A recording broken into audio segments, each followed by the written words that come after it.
I was born in Punjab, India. My parents were trying for a child and they were not able to conceive for a number of years. When they were least expecting, I was conceived. My mom always said during the childhood that they never planned me or they were not expecting me. And I started believing that I was unwanted. I'm the reason for every trouble in the family. And I was not something to be loved. My mom was always angry, and dad was never around as much. He was so busy working, so there was no father daughter relationship, what I was longing for. It was 1993 summer holidays. There was a TV program named Stories of Bible being played, and for some reason I just got fixated on that. As a kid, I didn't understand that Jesus is God. I just felt for this guy Jesus. I just thought, how can you kill someone like that? But still, because there was a lot of Indian Hindu influence, I put Jesus on the back seat, and I just became more religious after watching him, after knowing him. Life kept going on. Grew up quite broken inside of me because nothing good was happening.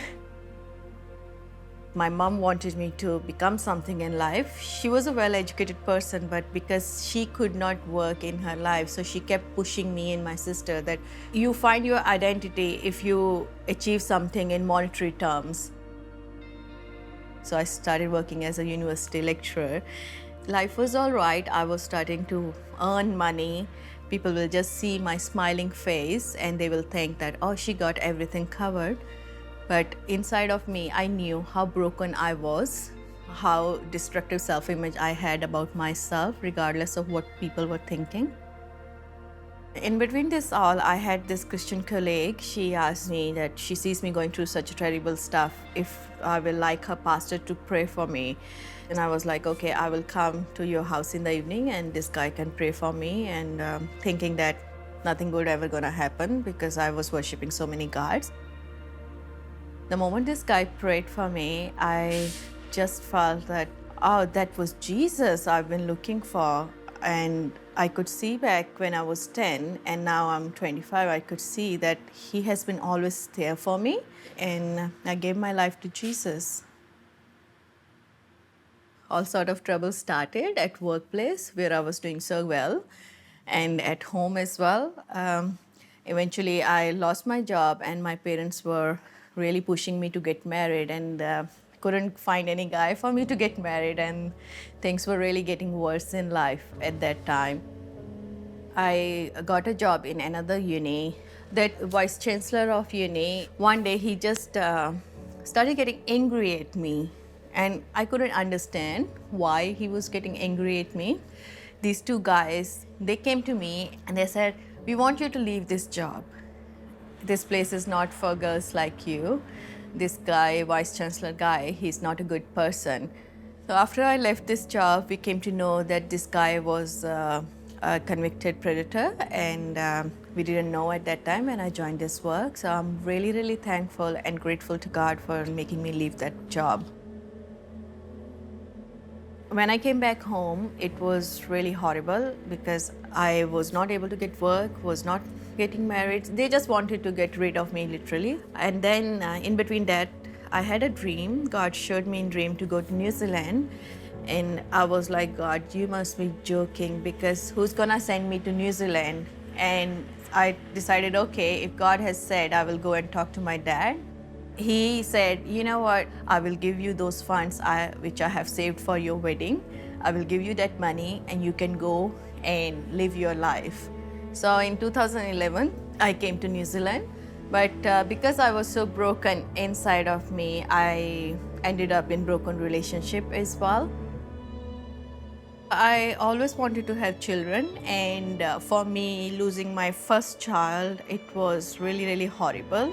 I just got at such a dark place that I will feel like it's not worth living.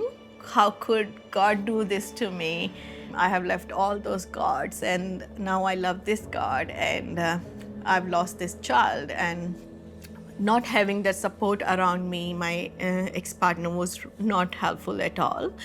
he will just tell me, like, look at yourself, what you have become. And those words were really crushing. I will feel like standing from the balcony and just jump. Some voice will tell me, just jump from the balcony. You don't want to live. Your child is gone. And then there will be another voice, no, you're not going to jump. Life is worth living.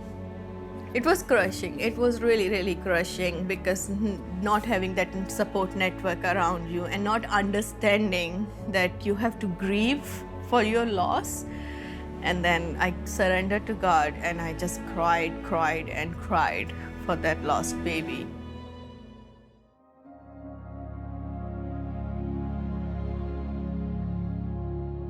So life with my ex-partner was not very great. Things were not working in between us, and we just ended up getting married with each other as well, thinking that things will work out for us. But they kept getting worse and worse, and in between that time, I miscarried 3 times, and he was not there for me. My ex-husband and his ex-wife will say that she will never have children. So I started believing that I'm never gonna have children. But when I was working at Mana Christian Store, a woman again entered the store, and she just straight away asked me, how many kids do you have? And I just broke down. I said, I have none. And she said, you're going to have a baby. So after my 3 miscarriages, God blessed me with Zion, and Zion is 3 years old now. And after Zion's birth, my ex-husband, he will not even lift him up. He will not pick him up. He will not show any affection to him. Even while I was heavily pregnant, I was told to leave, and I'm sitting outside the house, and I don't know where to go. I don't know how I'm gonna deliver this baby. And God spoke to me, and He said, you need to leave. I knew inside of me, if I didn't leave, something bad was really going to happen.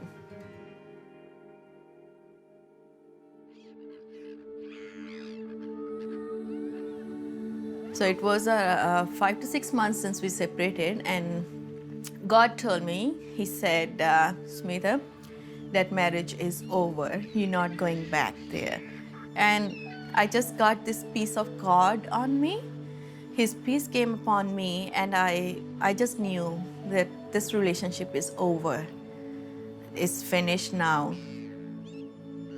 So regardless of whoever was not loving me, my ex-husband was not loving me, or my parents were not loving me, I had this peace in knowing that I am God's daughter, and I'm precious, and He loves me. So that was a healing process for me. That's a wonder for me that I have a child, like a woman who thought she will never have children, and just getting to hold this own baby and knowing that God has blessed me with this son is such a grace of God on me. It's so wonderful. He is a joy. I have given him name Isaac, so his name is Zion Isaac, and he just brings laughter in my life. Oh, I love my son.